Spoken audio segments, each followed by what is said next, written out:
വിദ്യാഭ്യാസത്തിനും വീട്ടിലൊരു ദിക്കുണ്ട്. വീടിന്റെ വടക്ക് കിഴക്ക് ഭാഗമാണ് ഫെങ്ഷുവി പ്രകാരം ആ വീടിന്റെ വിദ്യാഭ്യാസത്തിന്റെ ദിക്ക്. അപ്പോൾ ഈ നോർത്ത് ഈസ്റ്റ് ഭാഗത്ത് നമുക്ക് വരുന്ന ഏതൊരു പ്രശ്നവും നമ്മളെ വിദ്യാഭ്യാസപരമായിട്ട് ബാധിക്കും.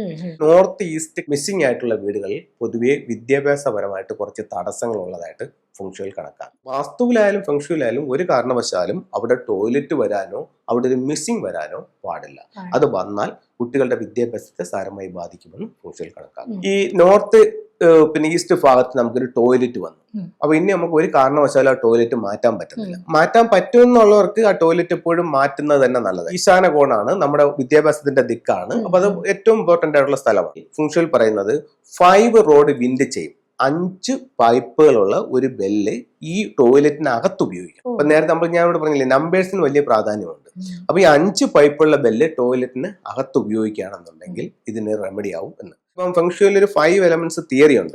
നോർത്ത് ഈസ്റ്റ് ഭാഗത്ത് വരുന്ന എലമെന്റ് എന്ന് പറയുന്നത് എർത്ത് എലമെന്റ് ആണ്. ഇത് നമുക്ക് സ്വീകരണ മുറിയിൽ കൊണ്ടുവരുമ്പോൾ ഇതിന്റെ നമ്മുടെ വിദ്യാഭ്യാസപരമായിട്ട് നേട്ടങ്ങൾ ചെയ്യാൻ എന്ത് ചെയ്യാന്ന് വെച്ച് കഴിഞ്ഞാൽ, ഒന്ന് ക്രിസ്റ്റൽസ്, അതായത് എർത്ത് എലമെന്റ് ആണല്ലോ അവിടെ വന്നിരിക്കുന്നത്. അപ്പൊ ആ ക്രിസ്റ്റൽസിനെ സ്വീകരണ മുറിയുടെ നോർത്ത് ഈസ്റ്റിലേക്ക് കൊണ്ടുവന്നുകൊണ്ട് നമുക്ക് ഇതിനെ കറക്റ്റ് ചെയ്യാം.